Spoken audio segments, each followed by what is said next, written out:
గ్రహణం వీడిన తర్వాత మీ రాశిని బట్టి మీరు చేయవలసినటువంటి పరిహారాలు, అలాగే చేయవలసినటువంటి దానాలు ఏంటో చూద్దాం.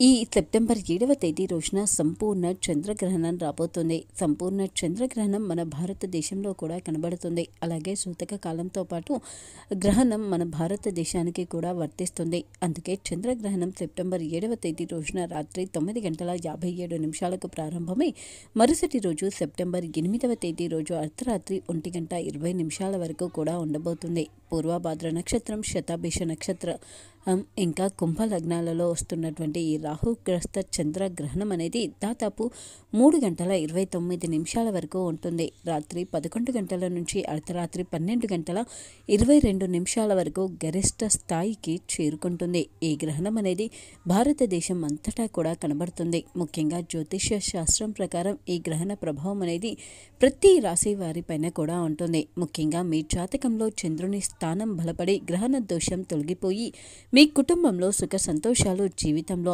ఆనందం ఉండాలి అంటే గ్రహణ సమయంలో పఠించవలసినటువంటి మంత్రాలు, అలాగే గ్రహణం వీడిన తర్వాత చేయవలసిన దానాలు ఏంటో చూద్దాం. గ్రహణం వీడిన తర్వాత శుచిగా స్నానం చేసి శుభ్రమైన వస్త్రాలను ధరించి ఇంటి చుట్టుపక్కల అంతటా పెట్టినటువంటి గరికలను కూడా తీసివేసి ఇంట్లోని పూజా గదిని ఖచ్చితంగా శుభ్రం చేసి దీపారాధన చేయాలి. అప్పుడే మన ఇంట్లో దేవతలకు మరింత శక్తి చేకూరుతుంది. అలా దీపారాధన చేసిన తర్వాతనే బయట దాన ధర్మం చేయడం, లేదా ఇంటి దగ్గరలో ఉన్నటువంటి గుడిలో దేవుని దగ్గర అర్చన చేయించుకోవడం, గోమాత ప్రదక్షిణ, ఇలా వేటినైనా చేయవచ్చు. అయితే గ్రహణ సమయంలో ముఖ్యంగా మీ రాశి ప్రకారం మీరు కొన్ని దేవతా మంత్రాలను పఠించితే అది మీకు ఎంతో శక్తిని ఇవ్వడమే కాకుండా మీరు పూజించే మీ ఇష్ట దైవానికి కూడా శక్తిని ఇస్తుంది. గ్రహణ సమయంలో దేవుళ్ళ శక్తి కూడా క్షీణిస్తుంది. అందుకే గ్రహణ సమయంలో మీరు చేసేటువంటి మంత్ర జపం మీకు అండగా ఉండడమే కాదు, దేవుళ్ళకి కూడా ఎంతో శక్తిని ఇస్తుంది.